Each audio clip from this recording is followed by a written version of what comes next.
राधे प्यारे विद्यार्थियों। तो आज हम पढ़ने वाले हैं खेल विधि। खेल विधि क्या होती है? इसमें बच्चों को बिना बोझ के प्रकरण को, विषय वस्तु के प्रकरण को बिना बोझ के पढ़ाना चाहिए। खेल विधि का तात्पर्य क्या है? जब बाल्यावस्था तक के बालकों जब बाल्यावस्था तक के बालकों को सिखाते समय यह ध्यान रखा जाता है कि बालक बिना बोझ के सरलता पूर्वक किसी विषय वस्तु को खेल खेल में सीख पाए, तो यही विचार खेल विधि की अवधारणा को स्पष्ट करता है। जब बाल्यावस्था तक के बालकों को सिखाते समय यह ध्यान रखा जाए कि बालक बिना बोझ के सरलता पूर्वक किसी विषय वस्तु को खेल खेल में सीख पाए, तो यही विचार खेल विधि की अवधारणा को स्पष्ट करता है। खेल विधि के बारे में अपन जो बात करते हैं, तो खेल विधि के निम्न उपनाम भी आते हैं, यानी अन्य नामों से भी खेल विधि को जाना जाता है। तो खेल विधि के उपनाम जैसे आते हैं, एक तो प्ले टीचिंग मेथड,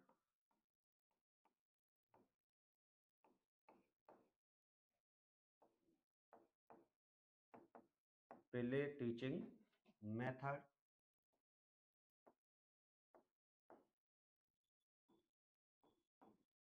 दूसरी फ्रोवेल विधि, तीसरी बालोद्यान विधि, बालोद्यान विधि, चौथी किंडरगार्टन विधि, किंडर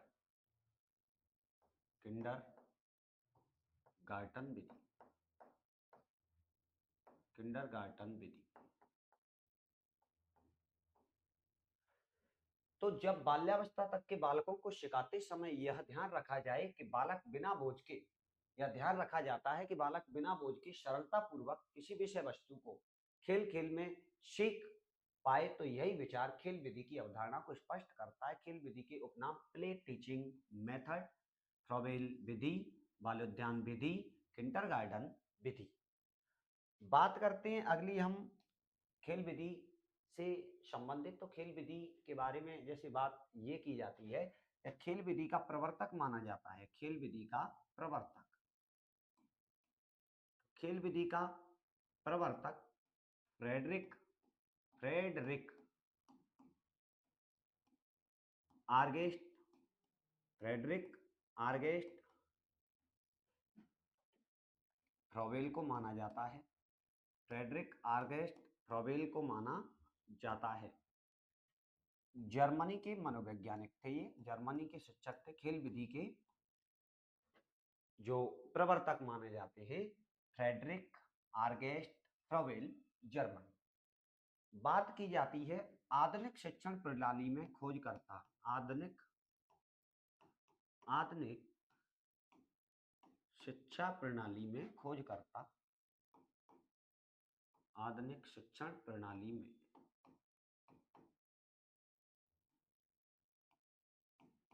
खोजकर्ता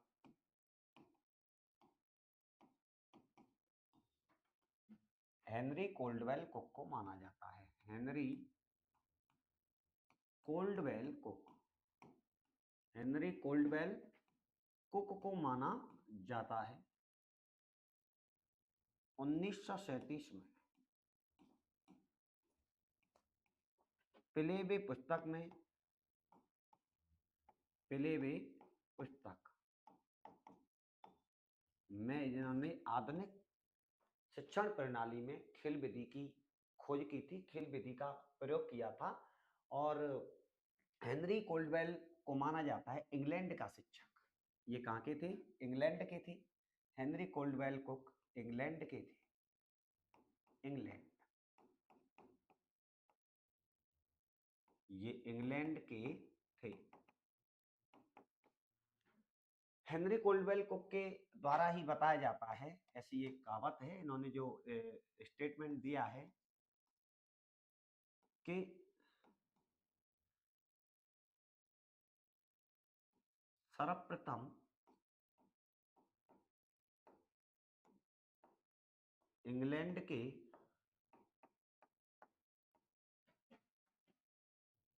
प्रोफेसर हेनरी कोल्डवेल कुक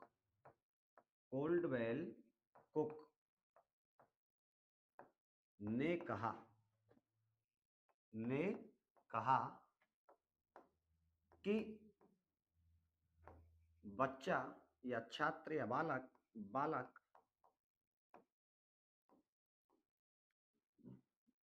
खेल को पूरी रुचि या तत्परता के साथ खेलता है, तत्परता के साथ खेलता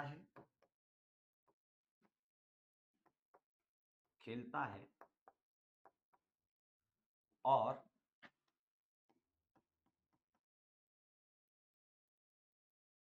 ज्यादा सीखता है।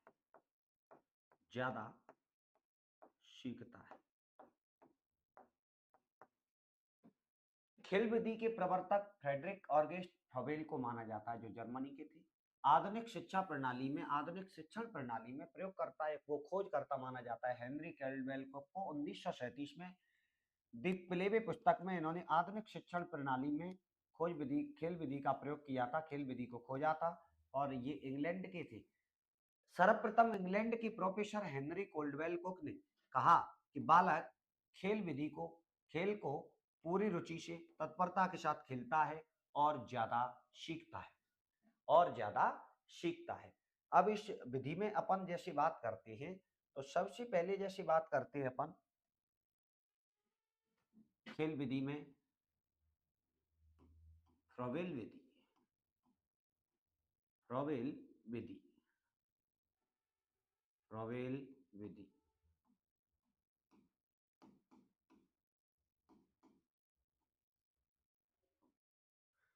फ्रोबेल विधि इसके प्रवर्तक जो माना जाता है, फ्रोबेल विधि का प्रवर्तक वो फ्रेडरिक ऑगस्ट फ्रोबेल को माना जाता है। फ्रेडरिक ऑगस्ट फ्रोबेल को माना जाता है। इस विधि में क्या होता है, छोटे छोटे बालकों को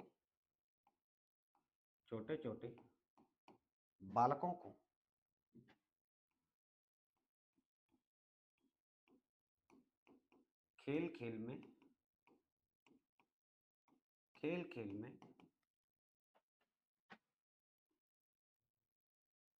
सिखाया जाता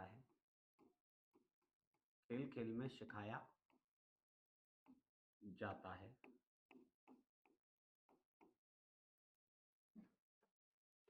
उपकरणों के द्वारा सिखाया जाता है। उपकरणों के द्वारा 3 से 6 वर्ष के बालकों को सिखाया जाता है। 4 से 8 वर्ष के बालकों को सिखाया जाता है। 4 से 8 वर्ष तक के बालकों को सिखाया जाता है।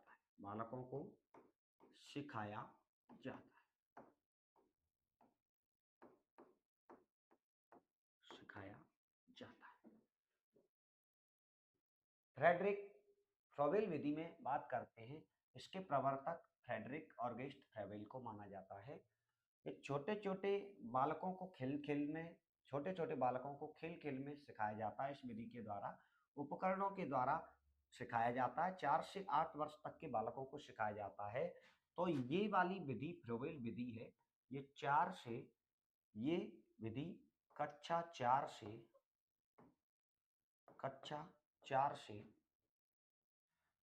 4 वर्ष से 8 वर्ष, 4 से 8 वर्ष के बालकों के लिए उपयोगी है, बालकों के लिए उपयोगी है, उपयोगी है। फ्रोबेल विधि के प्रवर्तक फ्रेडरिक आर्गस्ट फ्रोबेल को माना जाता है और इन्होंने कहा है छोटे इसमें किया जाता है, छोटे छोटे बालकों को खेल खेल में सिखाया जाता है। उपकरणों के द्वारा 4 से 8 वर्ष तक के बालकों के लिए बालकों को सिखाया जाता है। ये 4 से 8 वर्ष तक के बालकों के लिए उपयोगी है।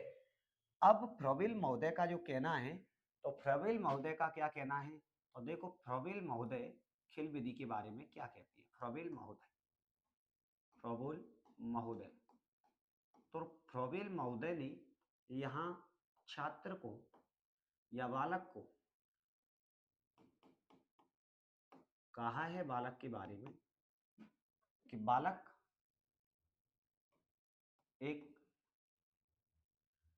फूल पौधों की तरह विकास करे, फूल या पौधों की तरह विकास करे, फूल या पौधों की तरह विकास करे, फूल या पौधों की तरह विकास करे।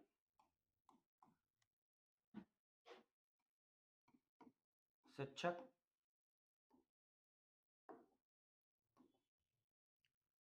शिक्षक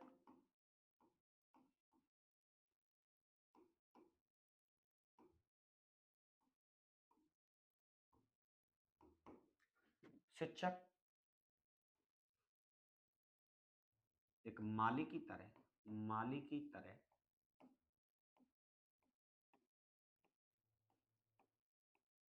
बालकों का, बालकों को योगदान दे, योगदान दे,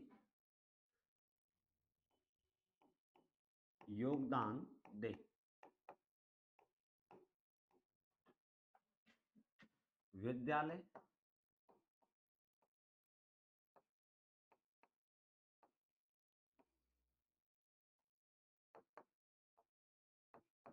बगीचा की तरह,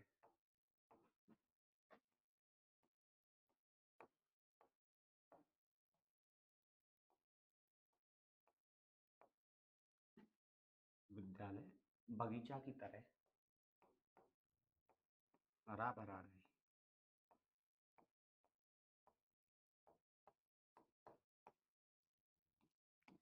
तो फ्रोबेल महोदय का कहना है कि बालक की स्थिति फ्रोबेल महोदय ने बताई है कि बालक फूल पौधों की तरह विकास करे, जो बालक है वो फूल पौधों की तरह विकास करे।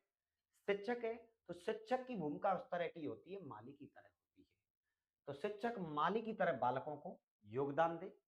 विद्यालय बगीचा की तरह होता है, तो विद्यालय बगीचा की तरह हरा भरा, विद्यालय बगीचा की तरह हरा भरा रहे। तो विद्यालय की स्थिति बगीचा के समान बताई है, शिक्षक की स्थिति माली के समान बताई है, बालकों की स्थिति फूल पौधों के समान बताई है। फ्रोबेल महोदय ने बालकों की स्थिति फूल पौधों के समान बताई है, शिक्षक की स्थिति एक माली की भांति माली के समान बताई है और विद्यालय की स्थिति एक बगीचे के समान बताई है। अगली विधि इसमें आती है खेल विधि में दूसरी विधि, तो वो आती है मॉन्टेसरी विधि। मॉन्टेसरी विधि, मॉन्टेसरी विधि, मॉन्टेसरी विधि। मॉन्टेसरी विधि की बात करते हैं तो इसके प्रवर्तक, प्रवर्तक मैडम मारिया मॉन्टेसरी को माना जाता है, मैडम मारिया मॉन्टेसरी को माना जाता है, मैडम मारिया मॉन्टेसरी को माना जाता है। मॉन्टेसरी विधि के प्रवर्तक मैडम मारिया मॉन्टेसरी को माना जाता है, मैडम मारिया मॉन्टेसरी को माना जाता है। ये इटली की शिक्षिका थी, ये इटली की शिक्षिका व शिक्षण शास्त्री थी, ये इटली की शिक्षिका व शिक्षण शास्त्री थी। ये इटली की शिक्षिका और शिक्षण शास्त्री थी।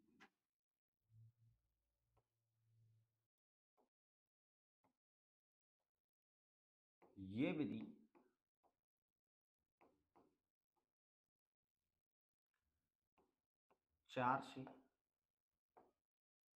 ये विधि 3 से 6 वर्ष के बालकों के लिए उपयोगी है। 3 से 6 वर्ष के बालकों के लिए उपयोगी है। 3 से 6 वर्ष के बालकों के लिए उपयोगी है। 3 से 6 वर्ष के बालकों के लिए उपयोगी है।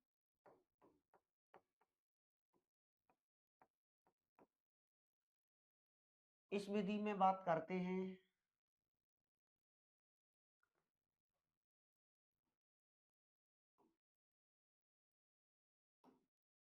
3 से 6 वर्ष के बालकों के लिए उपयोगी है।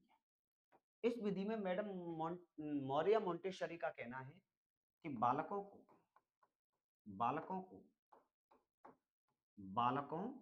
को श्रव्य व दृश्य सामग्रियों के द्वारा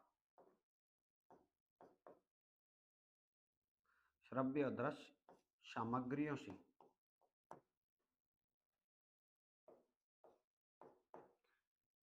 प्रत्यक्ष रूप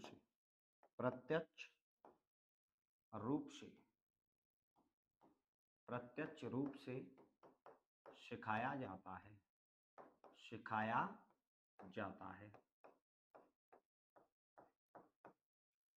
इन विधि में बालकों को श्रव्य व दृश्य सामग्रियों से प्रत्यक्ष रूप से सिखाया जाता है, जिसे ज्ञानेंद्रियों के द्वारा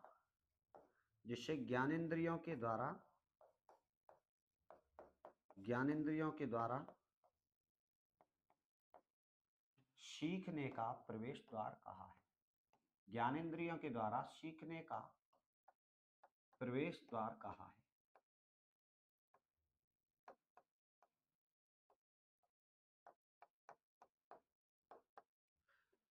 बालकों को श्रव्य दृश्य सामग्रियों से प्रत्यक्ष रूप से सिखाया जाता है, जिसे ज्ञानेंद्रियों के द्वारा सीखने का प्रवेश द्वार कहा है। मैडम मौर्य मोंटेसरी ने मोंटेसरी विधि को दिया था, विधि को शुरू किया था।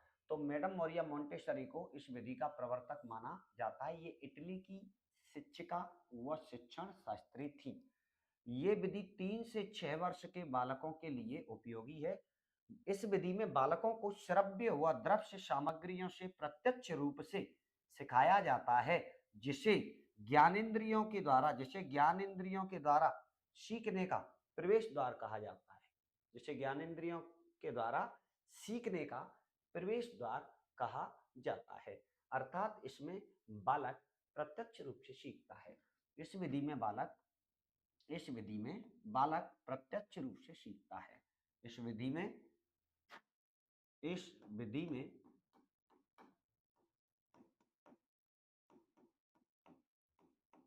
बालक प्रत्यक्ष रूप से सीखता है। प्रत्यक्ष रूप से सीखता है। इस विधि में बालक प्रत्यक्ष रूप से सीखता है। तो देखो, मोंटेसरी विधि, इसके प्रवर्तक मैडम मौर्य मोंटेसरी को माना जाता है। ये इटली की शिक्षिका व शिक्षण शास्त्री थी। ये विधि 3 से 6 वर्ष के बालकों के लिए उपयोगी है। बालकों को श्रव्य और दृश्य सामग्रियों के से प्रत्यक्ष रूप से सिखाया जाता है, जिसे ज्ञानेंद्रियों के द्वारा सीखने का प्रवेश द्वार कहा गया है या कहा है। इस विधि से बालक प्रत्यक्ष रूप से सीखता है। इस विधि से बालक प्रत्यक्ष रूप से सीखता है। इसके बाद तीसरी विधि है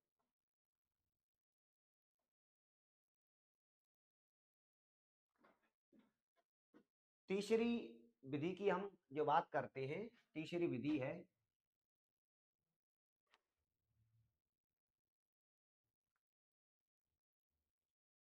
डाल्टन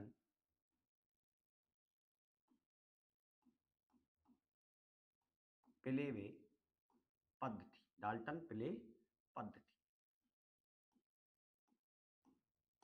डाल्टन पिले पद्धति। तीसरी विधि डाल्टन पिले पद्धति की अपन बात करते हैं तो इस विधि को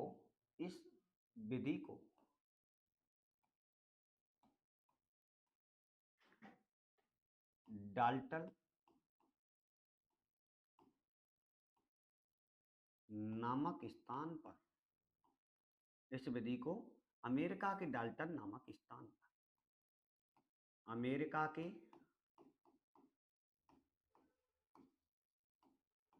डाल्टन नामक स्थान पर,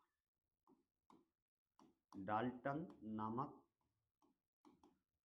स्थान पर डाल्टन नामक शिक्षक ने, डाल्टन नामक शिक्षक ने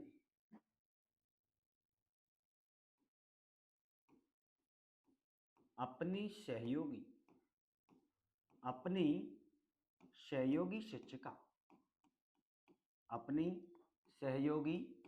शिक्षिका कुमारी हेलन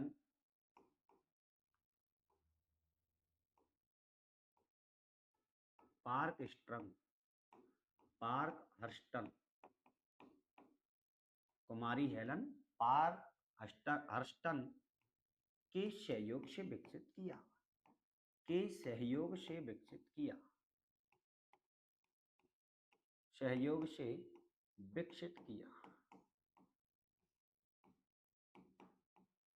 विकसित किया। परंतु इस विधि का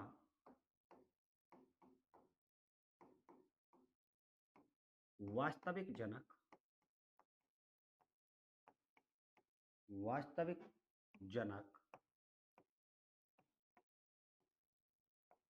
हेलन पार्कहर्स्टन को माना जाता है, हेलन पार्कहर्स्टन को माना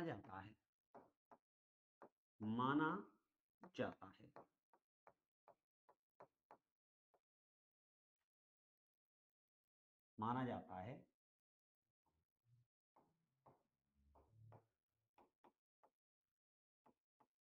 इस विधि में बालकों को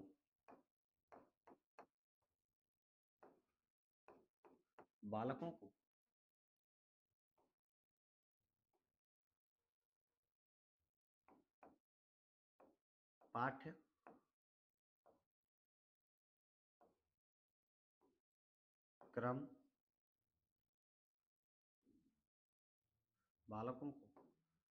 स्वतंत्र रूप से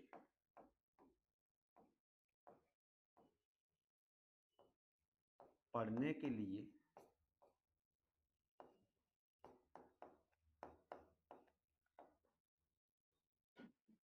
छोड़ दिया जाता है,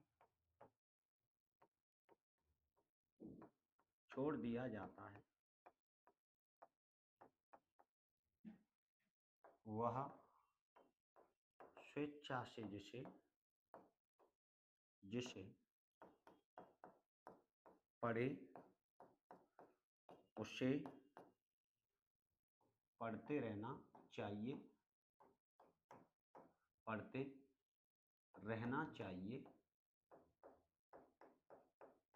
तथा रोकना टोकना नहीं चाहिए,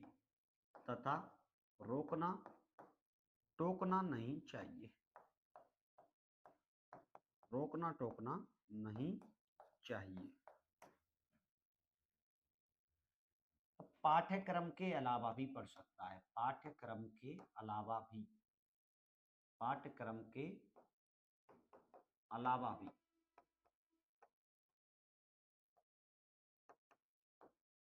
पढ़ना चाहिए।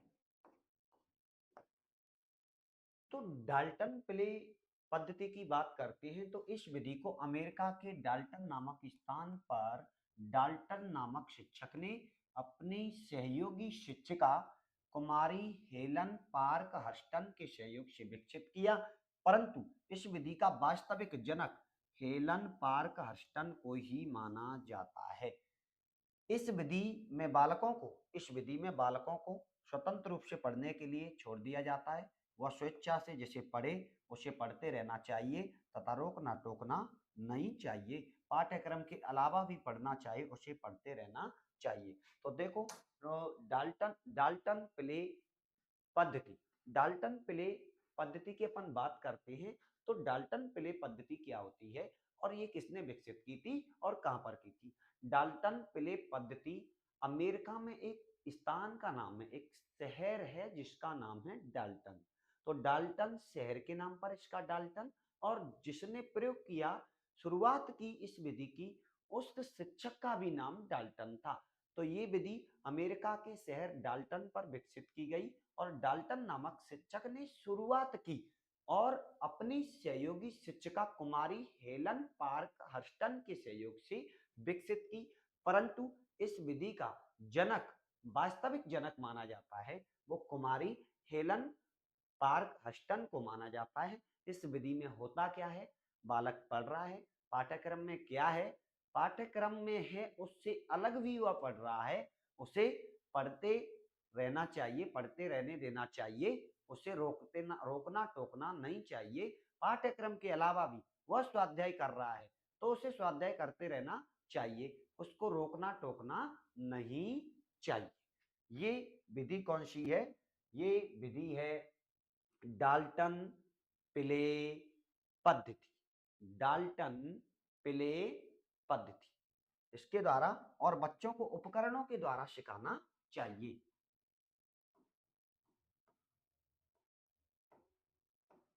उपकरणों के द्वारा, इसके बाद हाँ, अपनी स्वेच्छा से पढ़ते रहना चाहिए, सिखाना चाहिए। उपकरणों के द्वारा अगली विधि में हम बात करते हैं। तो देखो, पहले इसको देखो, डाल्टन प्ले पद्धति। इसमें इसको अमेरिका के डाल्टन नामक स्थान पर डाल्टन नामक शिक्षक ने अपनी सहयोगी शिक्षिका कुमारी हेलन पार्क हस्टन के सहयोग से विकसित किया, परंतु इस विधि का वास्तविक जनक हेलन पार्क हस्टन को माना जाता है। इस विधि में बालकों को स्वतंत्र रूप से पढ़ने के लिए छोड़ दिया जाता है, चाहे वो पाठ्यक्रम के अलावा ही क्यों ना पढ़े, उसे पढ़ते रहना चाहिए, रोकना टोकना नहीं चाहिए, रोकना टोकना नहीं चाहिए। राधे राधे प्यारे विद्यार्थी, यहाँ से आगे बात अगली क्लास में करेंगे।